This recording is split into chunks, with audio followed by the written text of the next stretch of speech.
The gospel lesson today is a tough one. In our Bible study this week, each week we're looking at the gospel lesson for the coming week. So on Tuesday we looked at the lesson for this morning, the gospel lesson for this morning. And we finished it and we all looked at each other and said, well, where's the good news in that? This is a tough one. This is, sounds a little dark. But through our discussion, I think we discovered a real gift in that, a real blessing, and some real good news. So I look forward to sharing with you a little bit about what we came up with in our Bible study. I think that's all we need to get started in our service this morning. I invite the congregation to please rise and join with me on page 3 of your worship folder.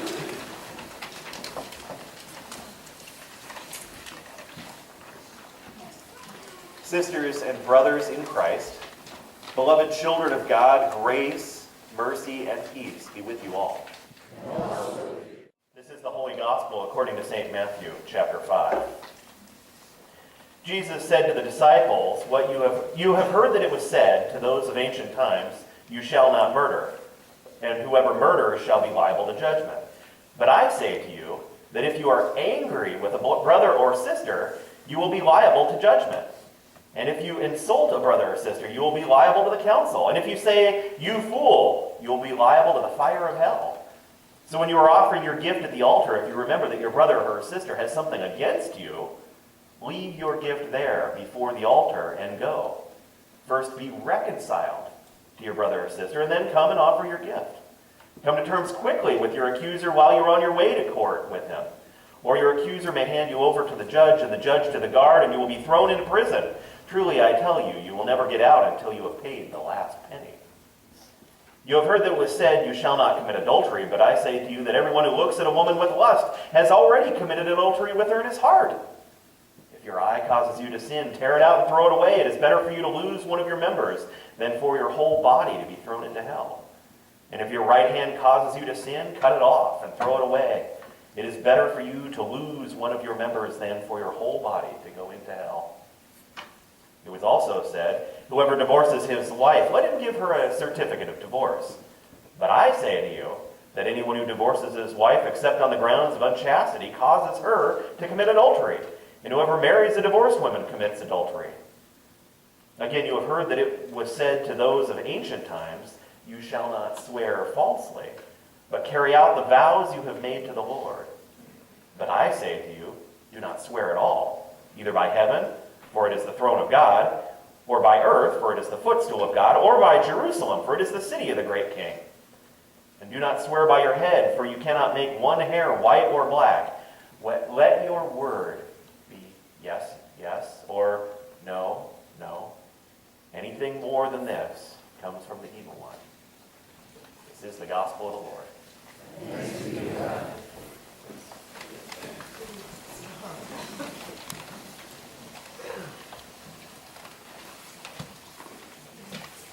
God's grace, mercy, and peace be yours through Christ, our Savior and Lord. Amen. A cautionary tale. A cautionary tale is told in folklore to warn its hearer of a danger. There are 3 basic parts to the cautionary tale, though they can be introduced in a variety of ways. First, a taboo or prohibition must be stated. An act or thing is said to be dangerous. Well, then the narrative is told. Someone disregards the warning and performs the forbidden act. Finally, the violator comes to an unpleasant fate, which is frequently related in expansive and grisly detail. A cautionary tale. Rebecca. A trick that everyone abhors in little girls is slamming doors. A wealthy banker's little daughter who lived in Palace Green, Bayswater, by name Rebecca Offendorf, was given to this furious sport. She would deliberately go and slam the door like Billy Ho to make her Uncle Jacob start. She was not really bad at heart, but only rather rude and wild. She was an aggravating child. It happened that a marble bust of Abraham was standing just above the door this little lamb had carefully prepared to slam, and down it came and knocked her flat. It laid her out. She looked like that. Her funeral sermon, which was long and followed by a sacred song, mentioned her virtues, it is true, but dwelt upon her vices, too, and showed the dreadful end of one who goes and slams the door for fun. The children who were brought to hear the awful tale from far and near were much impressed and inly swore they never more would slam the door as often they had done before. A cautionary tale. I think our gospel lesson is Jesus giving us a bit of a cautionary tale, a bit of a warning about how little things can quickly get out of hand and how we have to really be careful, how we have to watch those feelings that sneak in that are pretty natural to everyone, feeling angry, feeling attracted to somebody that's not the right person to be attracted to. Those little things, they can get out of hand. I thought about calling the sermon today a snowball's chance in hell, because it's snowballing, and given our recent weather, that seems like a relevant way of talking about it. How those snowballs, they start out as little things, and they grow, and they grow, and they grow, until you've got a whole snow person, I saw some of them around the neighborhood, they were this big around, and they just kept rolling. The snowball gets bigger and bigger. And that's what Jesus is talking about here, something that starts out small, grows and grows. That little irritation can turn into frustration, can turn into anger, can even turn into violence, and land you with some pretty hellish feelings, or in some pretty hellish circumstances. Now, if these words of Jesus stood entirely on their own, they could sound pretty harsh. I mentioned about our Bible study in this week how we kind of all looked at each other and said, where's the good news in this?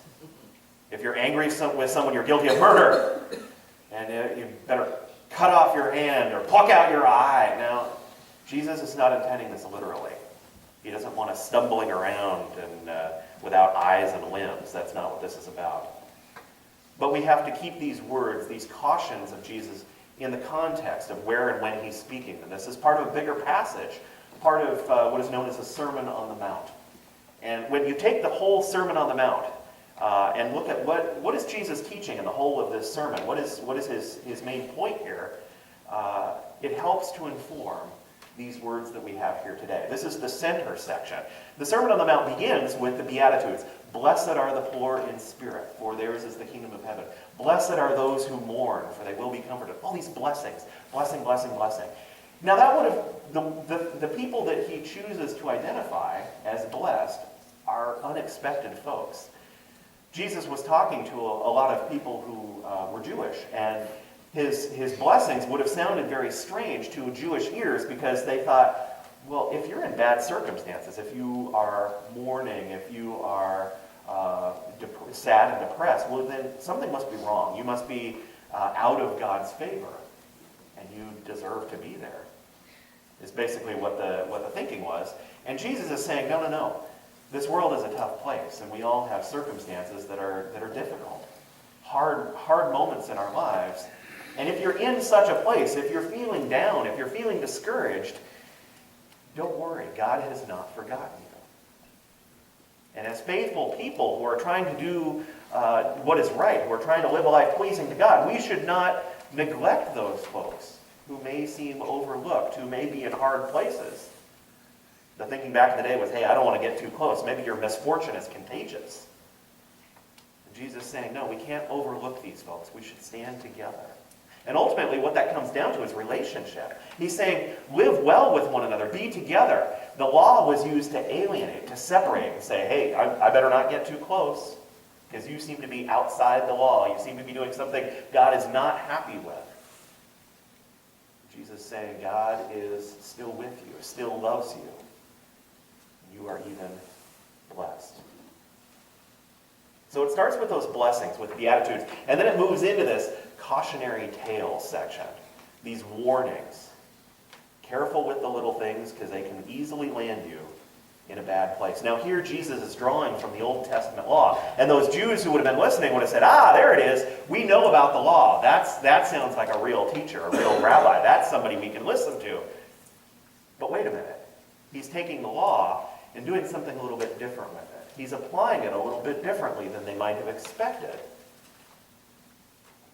The law, as Jesus understanding it, is intended to help us live well together. The law should not separate us. as it often does, but the law is intended to bring us together. When you think about these warnings that Jesus is giving about not letting anger turn into violence, about not letting white lies divide us and push us apart. These things help bring us together. The law is intended to help bring us together, help us live well with one another, not separate and judge one another. So again, about relationship. And next week, we're going to hear the more of the Sermon on the Mount. We're going to hear about an eye for an eye and a tooth for a tooth. The law of the land. If somebody kicks you in the shin, you have the right to kick them in the shin just as hard. And Jesus says, that's not going to help. That retaliation isn't going to help. Instead, love your enemies. You shouldn't have enemies. We should figure out how to get over that stuff. Again, the whole Sermon on the Mount is about relationship, about coming together, about getting along, and not letting things separate us, even from our enemies. But again, we have this section in the center today, this cautionary tale. So, how do we stem those ill feelings that might lead us to a bad place, that might lead us to a hurtful place? What tools do we have to help prevent us from going down that road? I see the mailbox. The chainsaw howled as I finished cutting through the branch. I pulled the saw away and my husband tugged against the other end of the rope that I had tied just above the cut. I almost dropped the saw as I shielded my face from the twigs that brushed by. The branch crashed to the ground, taking my eyeglasses with it. Howard retrieved my glasses and handed them up to me. "Are you okay?" he asked. "I'm fine," I replied, "just hot and tired." "Why don't you come down and take a break?" he urged. "Come on," I said, "we only have 3 more trees to trim." Why did we let this job go for so long? I don't know. The row of trees we were trimming was supposed to be an 8-foot hedge, and now they were 20 feet high and they were threatening the wires. "I think you should take the smaller branch on the left before the big one in the middle," Howard suggested. "No," I replied, "I'm going to come down below the fork and get them both with one cut." "Sue," he said, "I don't think I can keep them both away from the pool screen. They're pretty heavy." "I'm a lot better than when I started," I said. "I'll make them fall over there." I pointed to a narrow strip of ground between the row of citrus trees and the hedge. That's when Howard said it. "Honey, I see the mailbox." But I started to argue. Then exhaling loudly, I put the chainsaw on the ladder shelf and I climbed down. I see the mailbox. As we walked to the house, I thought about how many conflicts those words had prevented. To us, they were a code phrase that condenses about 20 minutes worth of argument into a single line. The story behind the phrase is a family saga that gets told over and over. It had been a beautiful day on Terracea Bay near Bradenton, Florida. We launched our boat just after sunrise, and the fishing had been excellent. On the road home, our sunburns started to hurt. We ran out of cold sodas, and our 2 daughters started arguing. Soon everyone was cranky and tired. When we pulled up to the house, the boat had to be carefully backed between the palm tree and the mailbox and straight through the small side gate in the backyard. This was never an easy task, but today it seemed even tougher. Howard made his first attempt, which was too close to the palm tree on his side of the van. He pulled forward and started backing up again. The mailbox on my side of the van now seemed too close. "You're too near the mailbox," I said. He slammed on the brakes, pulled forward, and made an adjustment. As the van again backed up, I looked in the mirror and gasped as the boat jackknifed sharply to one side. Howard pulled forward and backed up once more. This time the boat went straight. I must have gasped again as I turned to check the mailbox, which loomed unexpectedly near. "I see the mailbox!" Howard shouted before I could say anything. I glanced sideways at him.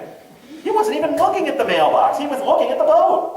His jaw was clenched tightly, and the grinding motion of his teeth was causing little bulges to move across his temple. I stuck my head out the window. It surely looked as if the right front bumper was going to snag the metal mailbox post. "I see the mailbox," he repeated, this time in a controlled, even tone. I considered the situation. The mailbox post and the bumper were only inches apart. No doubt the mailbox was doomed unless I said something. But Howard insisted he saw it, so if I said anything, he'd probably be annoyed at me for hours. Was the mailbox really worth it? No. After all, it hadn't been expensive. It even had some rust around the door hinges. We could replace it with a nicer mailbox, and Howard wouldn't be mad at me. I see the mailbox, Howard repeated just as the bumper grabbed the post. Yanked in by the bumper, the mailbox slammed into the front fender with a loud thunk. Howard hit the brakes. I opened my door and fled into the house. Locking myself in the upstairs bathroom, I buried my face in a towel to muffle my uncontrollable laughter. The hysterical sound filled the room despite the towel. I forced myself to think of the gravity of the situation. If Howard wasn't already mad, he surely would be if he heard me laughing. And the mailbox would have been sacrificed in vain. But it was no use, I couldn't stop. Finally able to compose myself, I went to face Howard. He was sitting in a lawn chair, staring at the mailbox, which was still hooked around the bumper. His expression was a vacant, shell-shocked stare. Before long, he stood up and walked over to the boat. He unhooked the trailer from the van and with surprisingly little effort pushed the trailer with the boat through the gate into the backyard. What brilliance! Why haven't we thought of this before? I see the mailbox. It means your perspective is gone. You're missing the point. You're taking risks that you don't need to. Sometimes it even means you're being a jerk. But it's a two-part message, and the second half is always the same. I think I see something you're missing. I would like to stop you before any damage is done. But I love you, and I don't want to argue or make you mad. I see the mailbox, a truly handy phrase. No relationship should be without it.